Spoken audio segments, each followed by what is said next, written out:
Hey guys, welcome to Trinity Force Podcast. Episode 509 is in your ears. Sorry about last week. I said 507. It was 508, or yesterday. Whatever way you want to look at it. Tonight we're doing patch 8.2, and you can see that on the screen. YouTube, I finally have the overlay working. Next week, I'll finally have the intro music working too. We'll be back to fighting shape. So you say. Oh, it's coming. At least I got Photoshop installed. You've been saying that for like a month and a half. Got it. I got it taken care of. Don't worry about it. Don't worry about it, Dom. All right? Dom, don't worry about it. So, here we are, episode 509. You guys go check us out at trinityforcenetwork.com. I always talk about Patreon every week. Meta Report by Beaver and Vale is coming out here, hopefully in the next week, as we have a new patch we need to discuss this evening, as patch 8.2, or 8.3, sorry, is headed out there and is already out. New Swain is already out, and it's a pretty small patch overall because the big patch is coming an 8.4. So if you are a mid laner and you love the mid items that are being used right now, next patch those are all getting shaken up and going crazy. But that's not tonight. So nope. We just jump right in and make this a quick episode, huh? See what happens. It's us. So let's get this over with. Every time we think it's going to be a quick episode, it turns into a fucking hour-long fiesta. So I'm sure we could go on 30 minutes about this 4 armor change on Jarvan. I bet we can. Oof. We'll make it happen. Well, Swain is out now with this patch. We won't talk about him today. Monday, Skyen will come on. We'll talk about Swain, and we'll talk about Annie on the same day, if we can get to both of them. And we don't go off on a tangent about space dragons and children of, crazy celestial beings and whatnot. No, we probably will. Yeah, every single time. Why? The space dragons, they ruin everything. But so we'll talk about Swain on Monday a little more, and then we'll actually talk about his gameplay and whatnot the following couple episodes after that. Wednesday's episode of next week will be Todd bitching about top lane, and I'm sure Punch will have some stuff to add to that. Hopefully Sean, we can get him in on board as well. I doubt it. That's Valentine's Day, episode. so I think he's got stuff going on with Kayla. Well, tell him to postpone his plans. You tell him to postpone his plans. Don't make me your little messenger. Where's Sean? Sean Edwards. Hey, postpone your plans on Valentine's Day. By the way, I'm texting Sean right now for those listening podcast. You are podcasting. It's an Atten podcasting. You are podcasting. Look at that. Look at that. That's right. Sent. Leave him no room to deny. Yeah, I don't see how that wouldn't work. Sent. All right, let's talk about the patch. Because Sean always responds well to being told what to do. Mm-hmm. Azir gets some changes in this patch. Conquering Sands' Q, the cooldown has been increased. It was 11 to 5. It is now 15 to 5. So being nerfed at the early ranks. His Q is the one that commands the soldiers to move around and get to the place they need to be so they can be right-clicked and auto-attack. As well as W Arise, Azir soldiers' attacks now draw minion aggro to Azir. Hooray! The bigger one. That's a good one. I don't think this is that big of a change. It's going to make him not be able to harass you as much until, he gets a few levels in it, but the bigger change is probably the minion aggro, because just when he's taking that return damage, it's going to be a bummer for him. It'll be an inconvenience. Yeah, minor inconvenience. I mean, depending how far Azir is back, I almost feel like maybe it won't even matter. You know what I mean? Like, the melee minions aren't going to be able to hit him. So it's just the range minions. And if he already has pretty insane range over control of his soldiers, so realistically, I feel like if he stands at max range, will he even take damage? Well, it does depend on the matchup, because when I was playing, I played mid game once, or mid lane once, so I can actually comment on this. And I played that Lux game against Azir yesterday, because I was such a long range hero, he actually had to get up into the minion wave to harass me. So this actually would have played a big role in that game. Yeah, the Q cooldown is going to hurt more when he's in a winning matchup where he's trying to harass really often. If he's in a losing matchup, you don't use your Q a lot. You're mostly just trying to farm. So it's gonna hurt if he's against someone you can really bully. And that extra 4 seconds early he's gonna feel that. But once he gets his Q max, he's gonna be the same champion. He's still gonna be super good late game.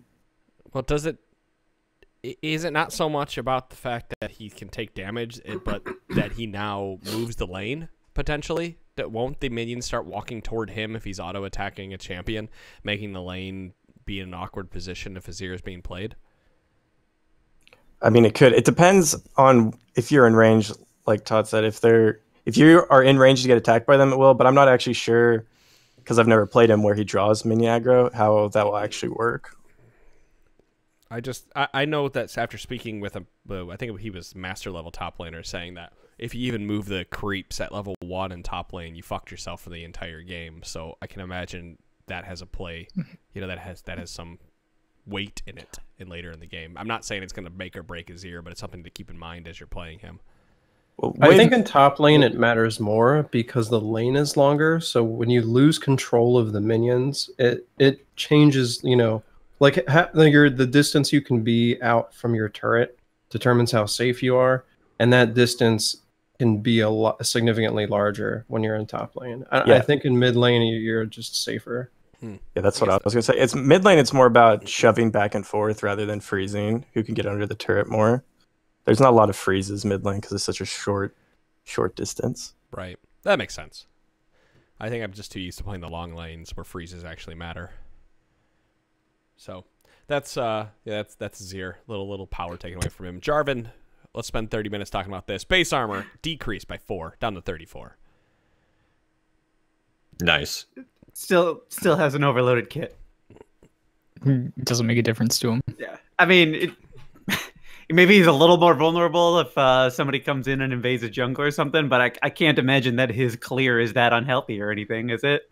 It's not the best right now. He's not actually that as good as he was maybe like 4 or 5 patches ago. He's definitely dropped down the tier list a fair bit. There's just a lot of champs that take over.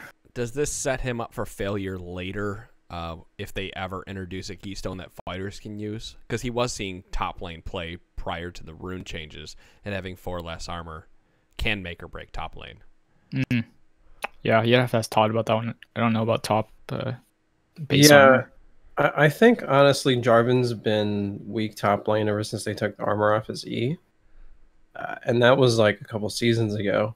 We haven't really seen much Jarvan top for a long time. This definitely hurts.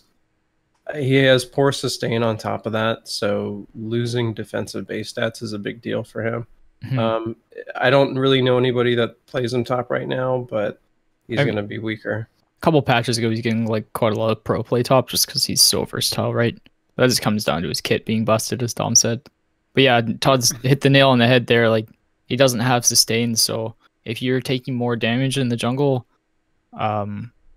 yeah, it's gonna hurt your ability to abuse your early power spikes. So we'll see. It's always hard to tell with these changes. You're like, what does 4 armor really do? Probably a lot more than 4 attack damage, in my opinion.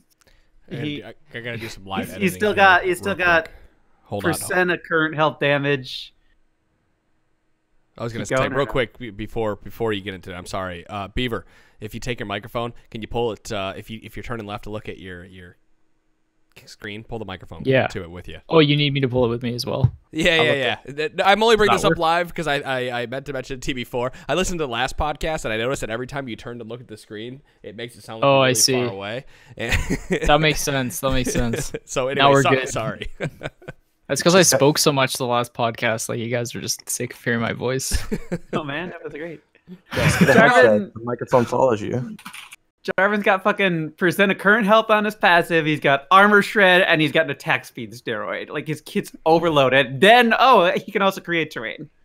Like, Jarvan's got so much shit going on. Like, he's one of those champs that was nerfed for like 3 seasons, and everyone's like, not everyone, but some people are like, bring Jarvan back, and then others are like, yeah, let's bring Jarvan back. He hasn't seen love, and then he comes back into meta, and everyone's like, no, get him out of here. We don't like him anymore. I was so happy when he wasn't good because I've Punch and Adam, I'm sure will remember times where I just ranted about how good Jarvan was and everything, even though nobody was playing him. I was just like, no, Jarvan's fucking nuts, dude. Anytime Jarvan's mentioned, you won't shut up about Jarvan. He's fucking overloaded. It's ridiculous.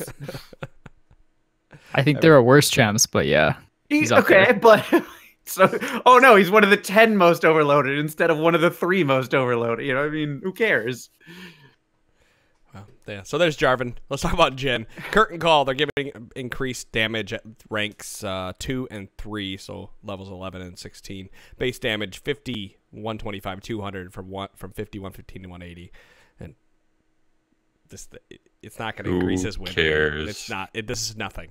This is literally nothing. Thanks, Riot. Thanks for nothing. I've played more. This is damage per shot, right? Yeah. Okay. I played more Jhin with Rail lately than I have with you, Adam. And like, there have definitely been games where Rail just hit a point where it looked like he was doing no damage to the targets that he could reach. It was just like, it was we played against the Nautilus once where I think I was sitting on a BF sword and the Nautilus put his shield up and I autoed him all 4 times and my 4 autos didn't get through his shield and I was like, this is gonna be rough. Yeah. Right. How does the 4th shot amplify damage? Like, will that 20 damage increase, would that actually be amplified by a meaningful amount? The I damage think it scales off missing health. Yeah, on his 4th shot of Curtain Call does bonus damage. Oh, yeah, it's based on missing health. I mean, missing health damage. Okay, so this won't affect it really then. I mean, it does, but it doesn't matter because it's your rank 2 ultimate, right? So we're at level 11, and by that, the times that it matters for Jhin to have more damage as ultimate is when he's 6 to 11, because that's the time that you're, starting to snowball pretty hard if you didn't already do it pre-6. But Jin's primary problem is that he needs armor pen to be good, or he needs tanks to not have so much armor. And neither of those things are good for him right now, so he can't abuse the amount of damage he's doing. And he lost 7% armor pen. And he lost. Yeah, I feel like if bruisers come back into the meta, then Jhin could come back into the meta. Yeah, if there's just less armor going around, then yeah. I mean, bruisers are buying damage and resistances, so they have less armor. Yeah, do tanks need to get nerfed? I don't think he's particularly weak, right? Just in the current state of the meta. In the current state of the meta, it just doesn't suit him, right? Like the champion himself would probably thrive if some other things shifted, right? Bruisers are struggling too. Like if you ever find yourself in it, either. That's true, yeah. Like bruisers lose to tanks in top lane too. So like Renekton, Garen, Darius, like all these champs like don't get picked right now. Did you guys see the Hashinshin rant? That was everyone saw it. Yeah. That was gold. Granted, he had some good points in his rant. He makes some good points, even if it was 8 minutes longer than it needed to be. But he does it all the time. Like, right? I disagree with Hashinshin, like from a conceptual perspective a lot of the time, but he was pretty straightforward in this video. He's just like, there are certain characters other than tanks who just have one or two abilities that make them impossible to deal with, and then there's tanks. And I was like, yep, he didn't over elaborate this time. That's what it is. I bring that up. So if you didn't see it out there, you're listening to the podcast and you didn't see that, go. You don't necessarily need to listen to his rant. Just know that Hashinshin kind of started yelling and screaming about how suck. But in that case, like, what else is new? He's always yelling and screaming about. It's true, but he does make up good points. But the way he goes about it makes people sort of brush him off. But there was like a lot of counterpoints too on the front page. People are coming out like pros and whatnot, saying their opinions on the state of top lane. But I think I spent a good like 2 hours sort of reading through and scouring all the evidence, and a few things just kind of stuck out from no matter what side you're on, whether you think top's in a good place or a bad place or whatever, or just a fine place. Everything is sort of, everyone had a common argument, which is bruisers need a keystone. I guess we'll talk about that on Wednesday. So we're going to move on to the patch notes. There's more. There's more. Or Wednesday. Talk about Katarina, who gets a change. Passive Veracity. The damage has been decreased. It was scaling. The passive goes up with every single level. So, like, for example, it was 75, 80, 87. Now it's 68, 72, 77. Essentially, it's a 47 damage nerf at max rank, but the getting hit hard here at 6, 8, etc. through the early game. So less base damages. But her bottom base damage has been lowered through her passive. It makes her all. I guess what was it that Santana was telling us? All in at level 2, still there, but may force her to stop looking at some of her item build pass because base damage is being decreased. And losing 40 damage per application of that passive late game is pretty substantial. Yeah, it's 4 damage off every dagger you get hit, so I don't think it's enough to make her like unplayable. But I mean, she'll feel the difference. This isn't gonna. She's still gonna be good, but she's gonna deal a little less damage, but just a little bit. I don't think this is really that big of a change. Well, like on average in one rotation, like about how many daggers do you think she procs? 2. You're normally dead by 2 if you're squishy. So, 80 damage loss on an average combo, then I mean that's definitely a big nerf. Actually, it's more than that because it's 47, so it's 94 damage. But that's at level 18. Like level 16. I know I was listening to Scar's thoughts on it. The guy plays a bit of cat. He he was saying like the people that die to cat in solo queue, like this isn't going to affect it. Those people are still going to die to cat arena, and she snowballs really hard. And if you start snowballing on her, this negligible damage on her passive isn't going to make a big difference because she's going to be killing you anyways. But he did suggest if you find yourself, maybe looking even, the mid to late game is definitely kind of hurt, like we were going over. Right. And that just makes sense. Just looking at the damage numbers, and then you wonder what's going to happen. You wonder what's going to happen with her when they do all of these AP item changes. So if she is worse, hey, enjoy it because she might. I have this feeling she's going to come back a lot stronger with the AP item changes than. Yeah, I'm excited for all the changes. Everything, isn't it? Doesn't she go Gunblade and then either Void Staff or? She does right now, but they're reworking a lot of them, and so she might find more appealing options. Sure, but it sounds like she's still probably going Gunblade first, allowing. She scales with AD and AP off that same passive we're talking about. So right, yeah, she's still gonna go Gunblade first, and not pretty much every time.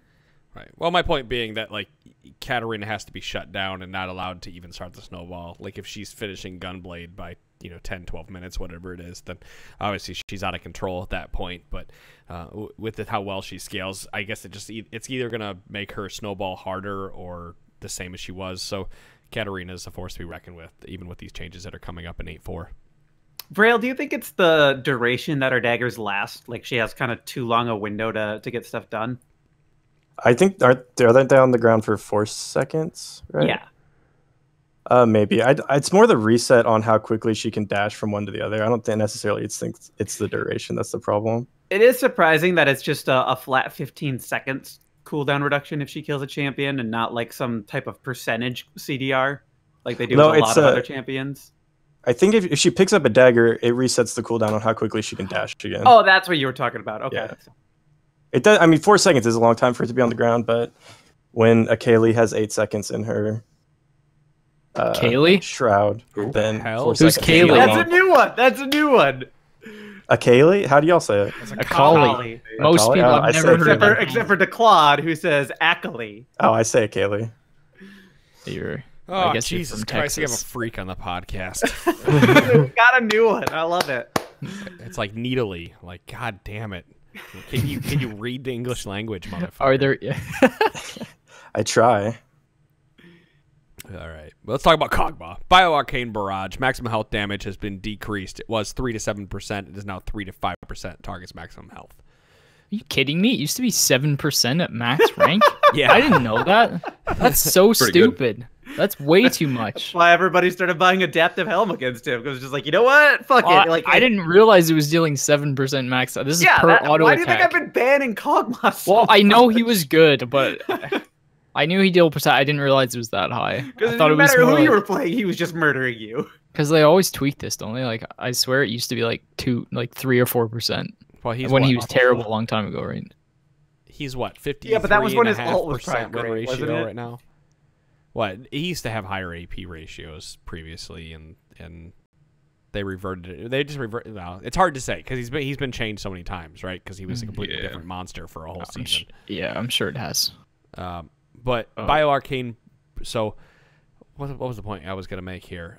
He's at what, 53.5% win rate right now, roughly, depending on where you look. So I got to imagine if dropping that much off his level 9 Bio-Arcane Barrage puts him at what, 51.5%. He's still going to be good and fantastic, probably still ban worthy when it comes down to it because he synergizes protect so the well. cog. Well, I mean, I'm gonna note that this is gonna be the lowest that Bio-Arcane Barrage has ever done. Because when it got nerfed or when it got buffed in 6.24, it was starting at 2% and going to 6%. So Beaver, good memory there for remembering that this even got hit a while ago. But I do think this is the lowest it's going to ever have been at max rank. So Well, I mean, yeah, this is his bread and butter, right? Like, if this ability is too low, he's terrible. If it's too high, he's the best. Oh no, for a hot minute it was just 2% at all ranks, but that was crazy broken. Yeah. I think that was when it had no attack or double attack speed or something like that. Yeah, that's when the scripters were out in force. I recall a game once where there was a 5.0 attack speed Kog'Maw scripter. And I've never seen anyone orb walk. He's just like sliding across the screen, like, like, how do you catch this guy? Yeah, it's unbelievable. I played against one as well. Oh, it's brutal, man. I think I have a plays video of it, of me just my jaws on the floor. Like, the fuck just happened? You can't win against that. Yeah. But you know, with this whole change, it obviously drops Kog'Maw's win percentage a bit. Does it make him unban worthy?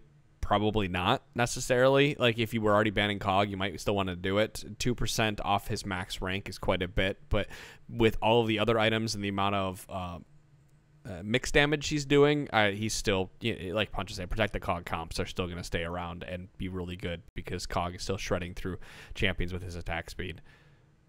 I just don't see any I think it brings especially him back when tanks in are line, strong. But yeah, it brings him back in line, but because of the meta. Yeah, Cog works well with and against tanks. So this is kind of his meta right now. Yeah, there you go. We'll talk about Lucian, another marksman being changed. His passive light slinger, second shot damage being increased. It was 40 to 60. It is now 50 to 60. And his second shot crit damage has been increased to 75% from 50%. I mean, I feel like he becomes great the moment that we stop seeing as many tanks as we're seeing right now. Like, this is going to be a huge change for him, but you know, when you're a crit building champion and that's your focus, like, they're just not doing well right now. I wouldn't be surprised if this helps. Well, it helps mid and top Lucian quite a bit. Top Lucian's being used as a counter pick into Gangplank, for example, and this just makes him even stronger. Who he pulled him out. Huni, not Huni. Huni. Did I say Huni? I meant Huni. Thank you. Sorry. Huni pulled him out against Gangplank a few weeks back, around patch 8.1, just to show his dominance. So I like these changes to Lucian. But again, tanks, bruisers, and whatnot have to be taken down a peg before Lucian is good out of bottom lane. So this does is bolster anyone who's playing him in either lane. He's going to be a jungler one day. Just on the topic, is Ezreal being picked in pro play as a counter to Gangplank as well? Top lane? No, not top. I mean, what, top lane Ezreal? Yeah, versus Gangplank. Okay, never mind. Well, Lucian, you just use your passive to hit his barrels, and he can never get a barrel off in a fight. That's why he's so good against Gangplank. Yeah, Gangplank can't do anything against him in lane at all. Yeah. But I actually think one day that they'll make a change to Lucian that will make him a jungler. He has all the... No, I'm serious. He has all the tools. He needs to be a jungler. The champion is very adaptable to most circumstances. It's just mostly the gap closer and then the double auto attacks. You can clear camps really quickly. You have crazy gank paths. Dude, I think he'd be a sweet jungler. He just, like Graves, I mean, obviously he'd need some sort of like damage reduction. We're not that far removed from Lucian being the most picked and winningest champion in the game, so it's not like I'm not in any hurry to see him suddenly, be good again. Lucian's literally the last marksman right now. He's 45%. Oh yeah, no, he's in a bad spot, but he was in the best spot, so. Yeah, no, these changes don't push him anymore. There may be 47% win rate, right? Like, it's not going to change his marksman play. If anything, it only affects top and mid, and for those one tricks. This is another one of those changes that I look at and say, keep an eye on this for later if they ever knock tanks down a peg, because Lucian suddenly starts skyrocketing back to the top because of these changes. Yeah, he's weird. He's not like attack speed based, and he's also not like really crit based either. You can build him crit, but mostly you just build him like CDR Lucian, right? And then you use your rotations to deal damage. Yeah, I was gonna say I don't think the crit damage is gonna make that big of a difference top and mid, because you're normally going Black Cleaver, Bork. So the crit thing's not that big of a deal. But yeah, you're right. CDR damage. Let's talk about Master Yi. Q Alpha Strike, the cost was 70 to 110 and is now 70 to 90. And Wuju style, his E, the base damage was 14 to 50. It is now 18 to 50, so having some damage boost early and mid. The ratio has also been increased to 35% of his bonus attack damage, doing quite a bit more damage. Is that Wuju style bonus attack damage when you use it, or is that passively? That's passive. That's like passive. the AD bonus you get. I like the bonus damage passive being up, honestly, because right after he was reworked, his ratio used to scale, I think, with rank, and I think it capped out at 35, and then they just dropped it to 25 base, and now it's kind of reverted. Yeah, I think he's in a like pretty good position after this. Master Yi's in a really strange. He's a really strange champion. He's very like binary, but on one hand, he's exceptional against tanks because no tank can ever 1v1 Master Yi, basically, if you're not like fed out of your mind.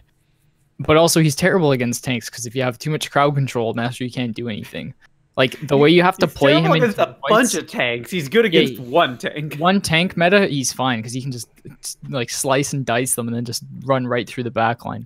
But the mana cost thing, I don't think it makes a difference because most of the time, if you're playing him properly, you're either like split pushing or you're just waiting in a bush for everyone to use your crowd control before you go and kill them all.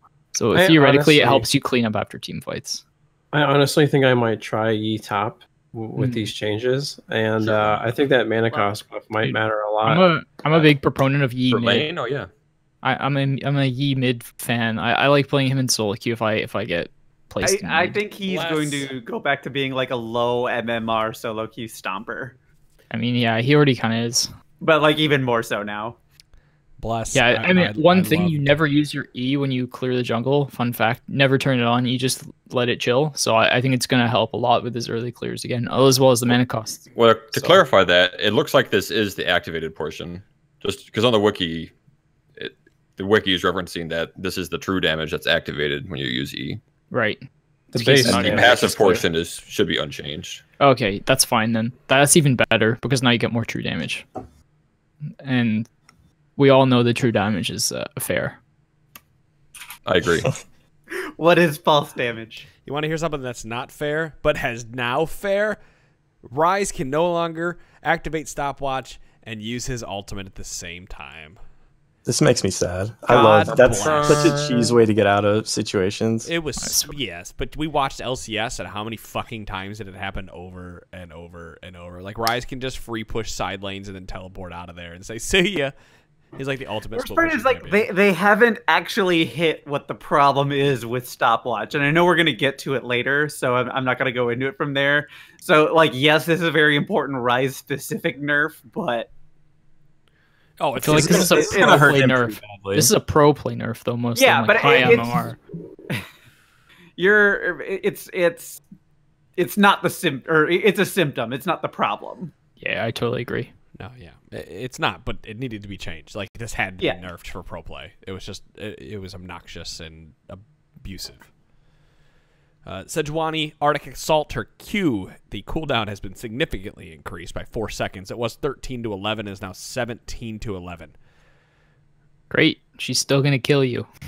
She's still disgusting. I don't think this makes much of a difference. And doesn't she only need to cast it once during a gank? Yeah, pretty much. And it's to follow your flash. And she only needs to cast it once to engage. And you shouldn't really use it when you're clearing anyways unless you have blue buff because it costs like 90 mana. So that's another thing. You're probably playing Sej and low elo. Don't use your Q to clear camps.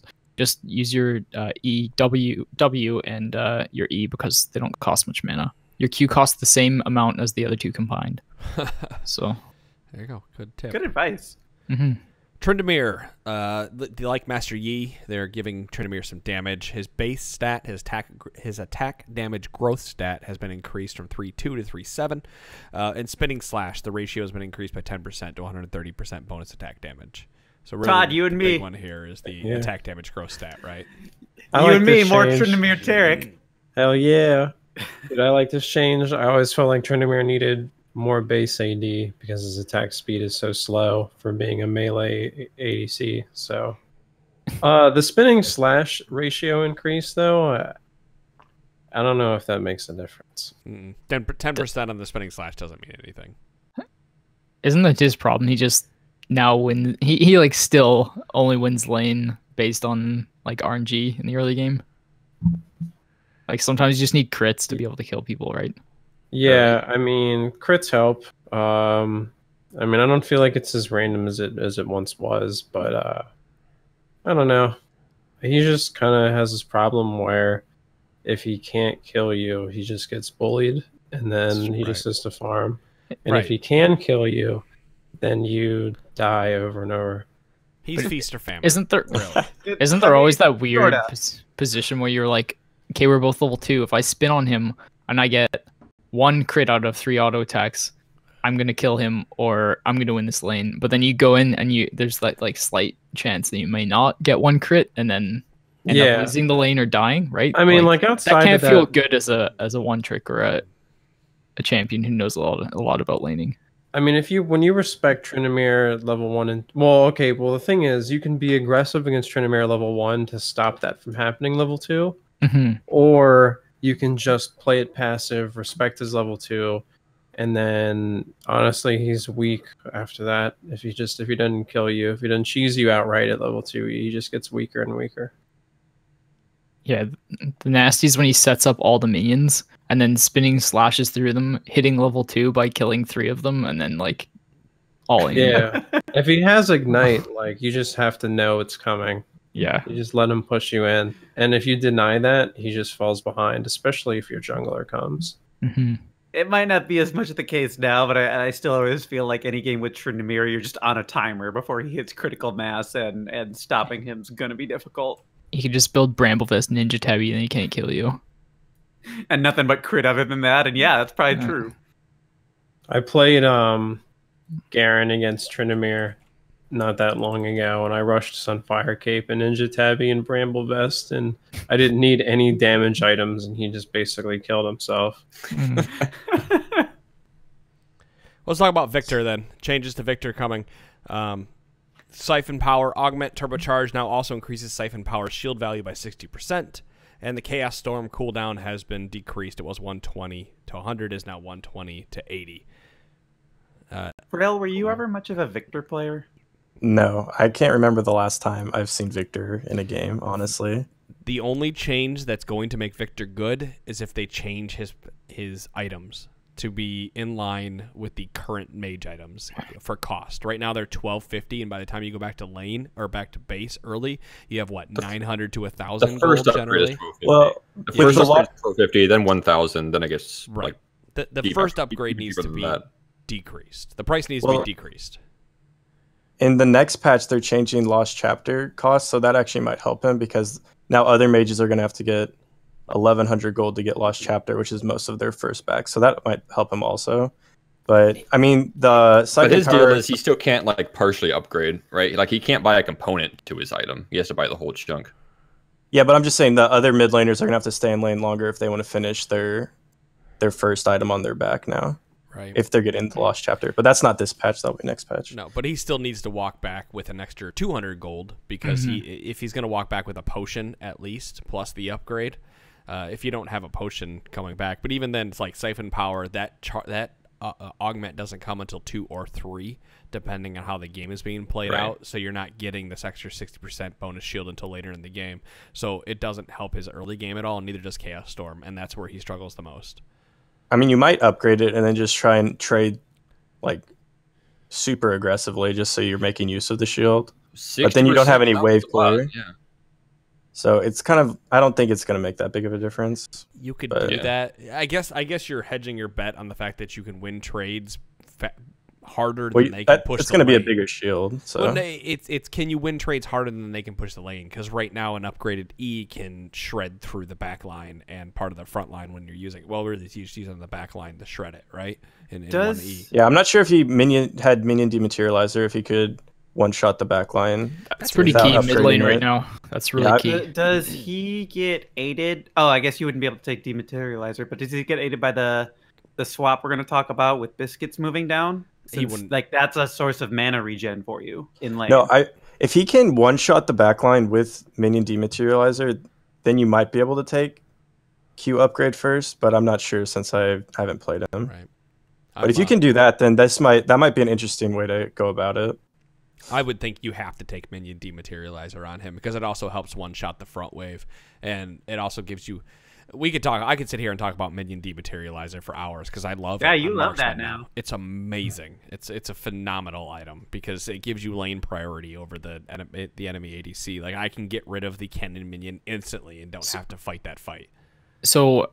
And it has another ability, right? So maybe we should tell everyone who doesn't remember what it does exactly. What's that? Minion dematerializer? Yeah, because it instantly kills the minion, then it also makes you deal more damage to them for the rest of the game. It's 4% for the first charge, and then 1% each additional charge used after that. Yeah. Is it per charge or is it per unique minion removed? It's 4% is for the unique. That's your first stack, and then you get to choose which ones you want 1% more for each stack. Yeah, so I know a lot of people, like one of the reasons Twisted Fate is insanely good is you can just stack all of them on the back wave and then your Q will one-shot all the casters. So you can never lose the lane push. Right? And yeah, unless whoever you're against also has... Exactly. I'm a fan of it. I like it a lot. It just makes wave clearing incredibly easy. Well, it's phenomenal for that early game when you need, like I said, just being able to take out that cannon minion without having to fight against it. You're just using one stack on that. It's lane priority for days. Like you can push that wave back when you think you're about to lose it. And bottom lane, for example, dropping out that cannon minion means the jungler might not come in and gank suddenly because the lane doesn't get pushed in an awkward position. It's just we should sit down and probably talk about that item in a podcast or two. I tried just saving them all for the cannon minion, but then you have the inventory slot taken up for so long that I actually didn't like doing that. I wanted to kind of use them as quickly as possible once they came available. Well, you can also hit a fast level 2 with it, which I really like too. No, you can't. You can hit fast level. You can hit. Oh, you can't. Okay, you can't in mid lane. You can hit a fast level 3, but you can't hit a fast level 2. Yeah, bot lane you can hit a fast level 2 with it because 2 is the make or break for bot. It really is. Let's talk about Zoe. Paddle Star cooldown 7.5 to 6.25 previously, 8.5 to 6.5 now. So not the change that is gonna doesn't affect do Zoe. anything. Does nothing. Even Zoe mains are on Reddit saying like this doesn't fucking matter. This is not the nerf she needed, and yes, she is overpowered. There we go. That's it. When you die from Fog of War, something isn't right. Yeah. You're playing Dota then. We're sitting here. Well, the sad part is you get hit by the sleep, and then you have like 2 seconds just to contemplate all the poor decisions you made in your life, and then why was I standing under my turret? Why didn't I ban Zoe? Yeah, what exactly. I think was more important to leave or to take off the board. Build like Banshee's Veil versus her, and then when it's not up, just pray. Hide. It's like stay away. Wait. Remember old Rengar when the indicator was so close that you're like, oh, I guess I'm gonna die now. Yeah. Yeah. Yes. But you barely had time to even think that to yourself, and then you were dead. That's what this is like. But like, and on they're an changing that back cooldown. on Rengar, by the way. Wow. Yeah, I can remember when they first introduced the little eyes above the head. I can remember Kamali on Twitter throwing a little bitch fit about, oh my god, this counterplay, oh I can't believe the Riot would do this, etc. It doesn't fucking matter. That never has mattered. It's just hilarious. I wish I would have saved some of those tweets. I guess I'm gonna die now. 2012, 2013. They were fucking hilarious. But yeah, for those out there that really care, which probably none of us do, is that health regeneration is now half or full numbers. There's no more of this like 0.625 horse shit that was going around. Garen buff. Garen got buffed. Woo! All right, let's talk about runes because those are the big ones in this patch. Unsealed Spellbook. The summoner spell cooldown reduction is down to 15% from 25% because Riot found that people were just picking up to abuse the summoner spell cooldown. But those beautiful Cho'Gath animations. Yeah, fuck those. I don't care about those. Okay. They do look nice. Amumu needs something similar. Yeah, he does. Lot of champions need that much love. Todd was bitching about this last night with Unsealed Spellbook, and then we made him pick up Dark Harvest. Yeah, Dark Harvest is not... I don't know. I tried it again today. It sucked. We'll have to play that some more. But yeah, Unsealed Spellbook, man, 25% CDR down to 15%. I think that's a big nerf. Me, personally, I wasn't really switching out my summoners really that much. I was just abusing 25% CDR on Ignite, which is a lot. Yeah, I was or exhaust or flash. I mean, everything, yeah. when I played Galio mid, I was taking this, and you just on cooldown, you just try and flash taunt someone, and if you're building AP, it's super good because you can one-shot most people, most squishies. So this is gonna hurt me playing Galio personally. I feel just because that 10% is gonna be missed sorely. Get it from CDR boots. No, you get all of them. You get the CDR boots. Kind of makes up for the fact that you don't have a combat rune, right? The 25% CDR. Yeah, well, just the having flash up. Galio can go aftershock just fine. Yeah, I've never gone aftershock. Doesn't help you kill people though, does it? I mean, it helps you kill people just by you not dying, but the analysis portion of this, I don't care how much you tell me that it didn't need to be nerfed. 25% cooldown to summoner spells was ridiculous considering. Oh yeah, it needed to be. Of course, man. It was hilariously overlooked when they did the runes rework. I think everybody dialed in on the you can swap summoner spell, but I don't need to swap my summoner spell. I'm pretty used to just using the one I have. But 25% is more than they had ever been giving CDR. Like, I think this keystone was like one meta shift away from taking over the game. Like every lane taking it. It was almost there in pro play. Yeah, it really was. It would be interesting if they changed it so it made Ghost a little faster. You could flash a little further. Ignite did a little more damage, something like that. That'd be cool. But yeah. I don't know if it would be take off the CDR and just change it that way. They'd have to remove the CDR for that. That would be broken. Well, let's talk about probably the bigger change here. Yes, Unsealed Spellbook is a large change needed to happen just to bring it in line with some of the other ones. But Classic Riot, with the Inspiration Tree being overpowered and overtuned, and everybody and their brother overlooking it, no Perfect Timing has not been removed from the game. I know everyone's really sad about that. I am. However, Magic Footwear, Perfect Timing, and Flash Traption are now all of the same tier. So you can no longer get free boots and a stopwatch. You can now get a stopwatch and minion dematerializer. So congratulations. Or boots and a minion dematerializer, but you gotta choose. Well, the sell value for Perfect Timing also is a big change, because if you're not building it into something, you're only getting 12 gold instead of 120. So if you're just taking it to cheese a tower dive, you're not going to get the reward of then turning around and selling it. I wasn't selling it personally because eventually I was going to build Guardian Angel, and a lot of helped. A lot of support players were, and I think that change in and of itself is probably going to stop everybody except maybe Morgana from taking Perfect Timing. I guess a one-time stasis still does have a lot of value, but supports are the types of players who kind of have to make the most out of everything that's available to them, and only getting 20 gold back from that is a pretty big hit. Yes, it is. But even then, Magical Footwear no longer grants 50 gold reduction in cost upgraded boots. And that's a pretty big change, because getting an upgraded tier 2 boots for cheaper when it's already free gold, obviously you can do the math there. But a bit overloaded. I would still like to say that I still think it's good. Like, especially it's best on junglers, because you don't really need boots right away.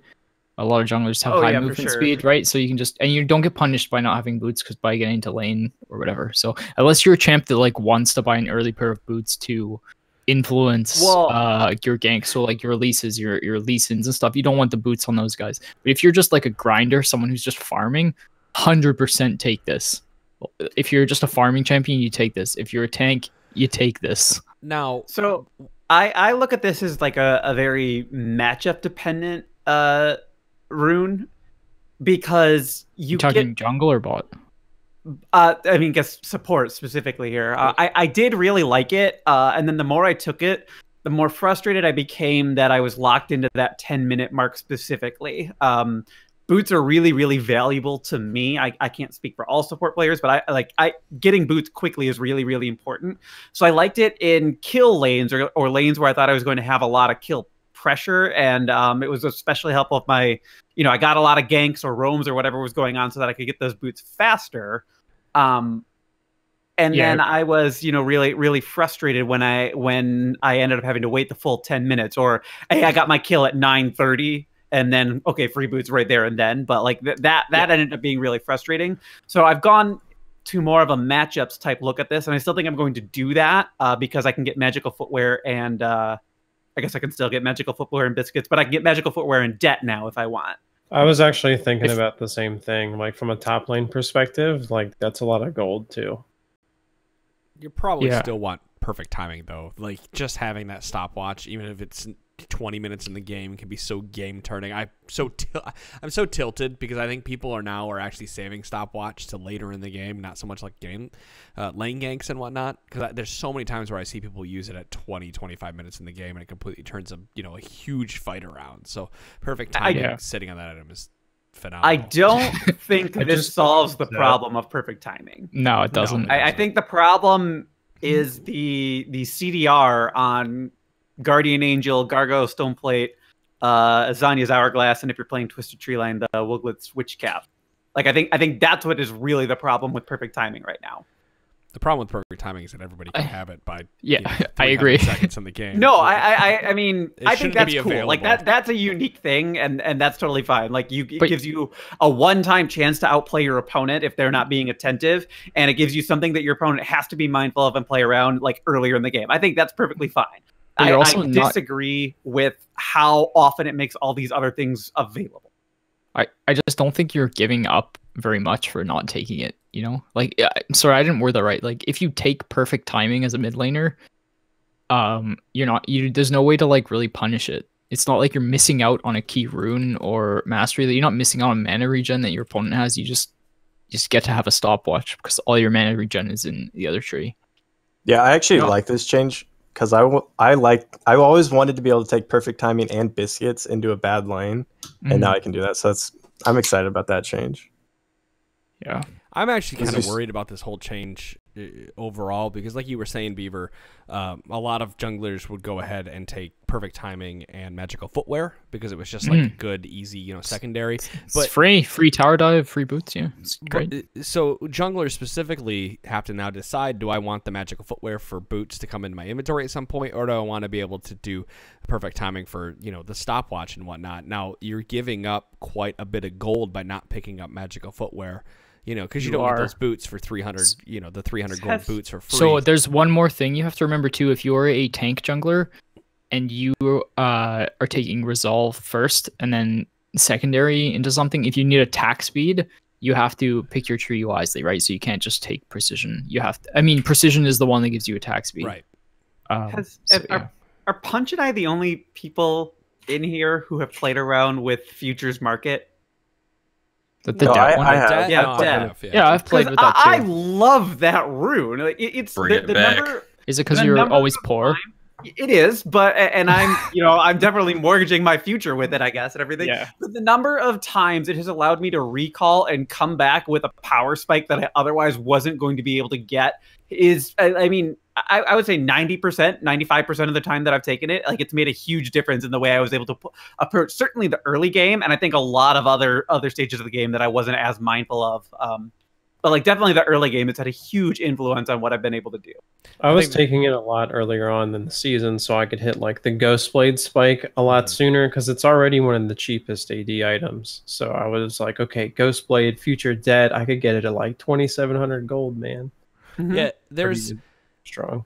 Coming from the marksman perspective, I don't want debt specifically because, well, I like minion dematerializer and of course magical footwear and perfect timing previous to that. But like, I don't need the debt because I always have the extra power in my support. So if my support's getting that next item that helps the trade, me spending an extra 150 gold to jump into Infinity Edge doesn't happen often enough. Like the only time that it ever really saves me is if I need that BF sword early. Every time after that I have enough gold. So like there's only one point in the game as a marksman that I really do need that extra gold, and that's my first pack.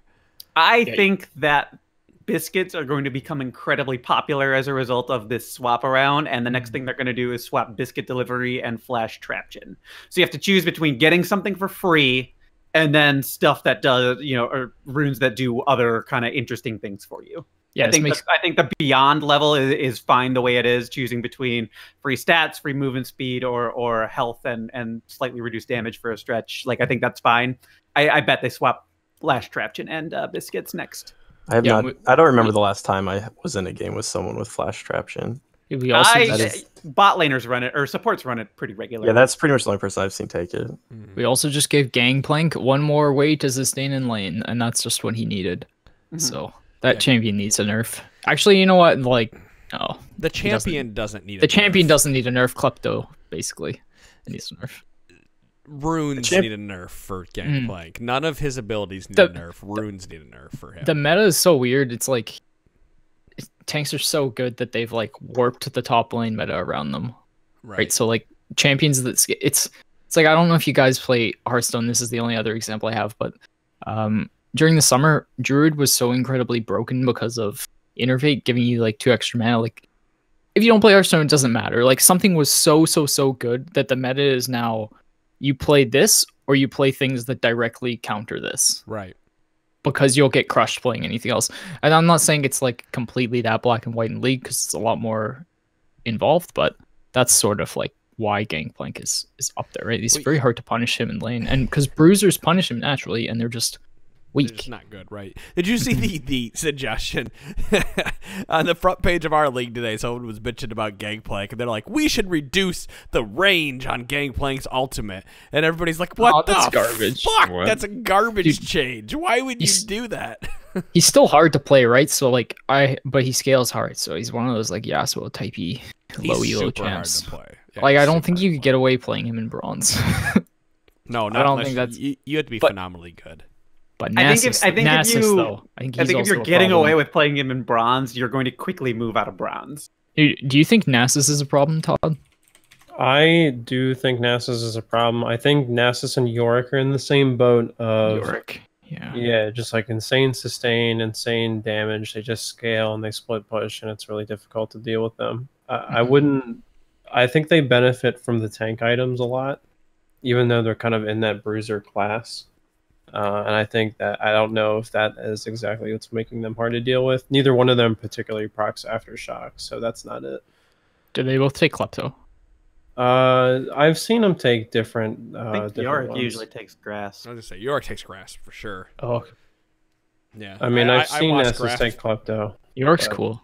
I'm glad that he's doing well. Yorick is, I want to call him sneaky OP, but I don't know if you want to really call it sneaky. He's just, I feel like he's flying under the radar. For sure. Yeah, like I feel like he's flying under the radar. He's really, really good right now.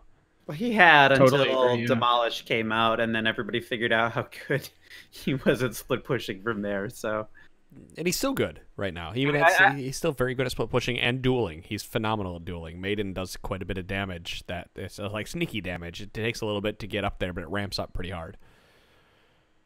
So yeah, I don't even think his ultimate takes that long, and you notice the damage really quick, and if you don't, you're dead.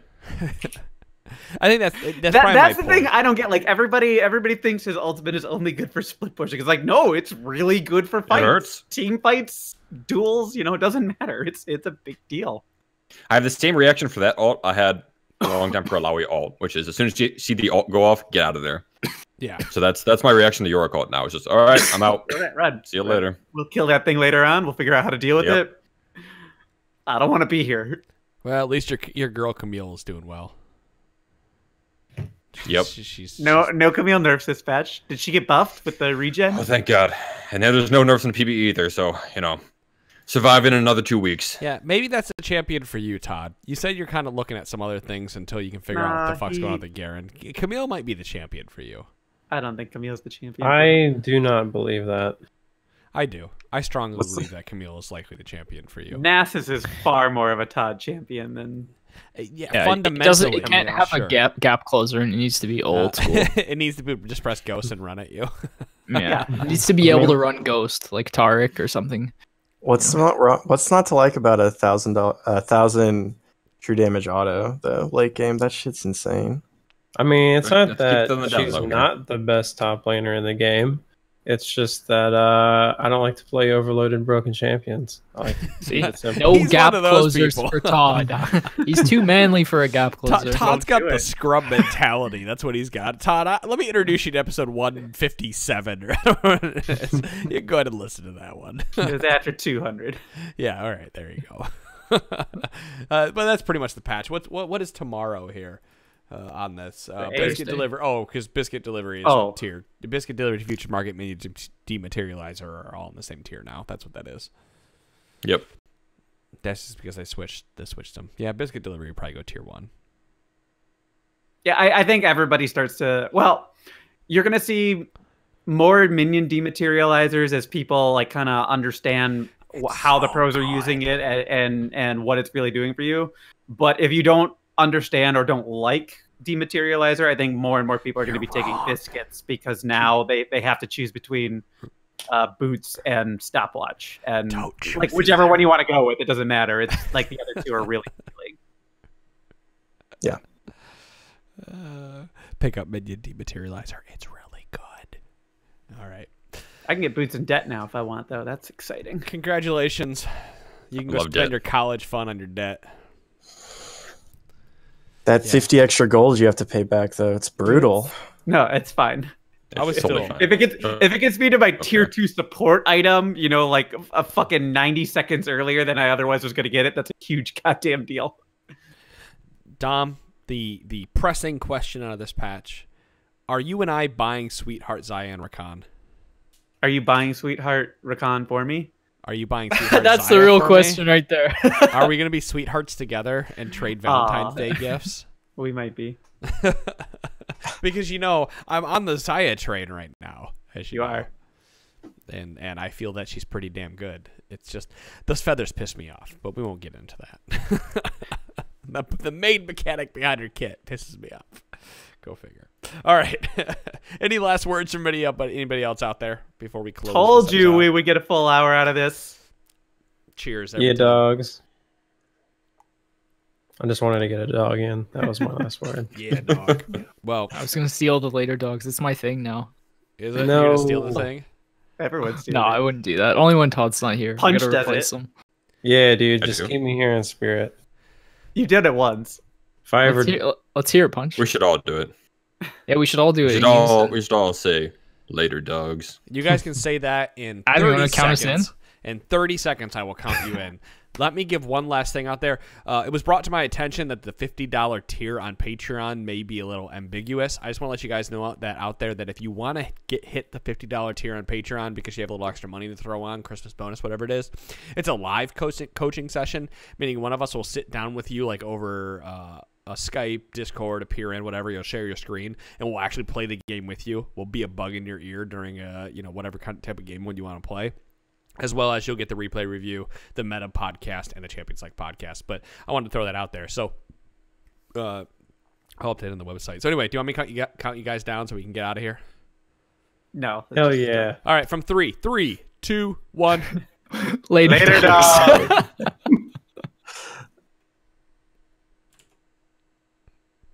Braille, did you say We it? done. I That did.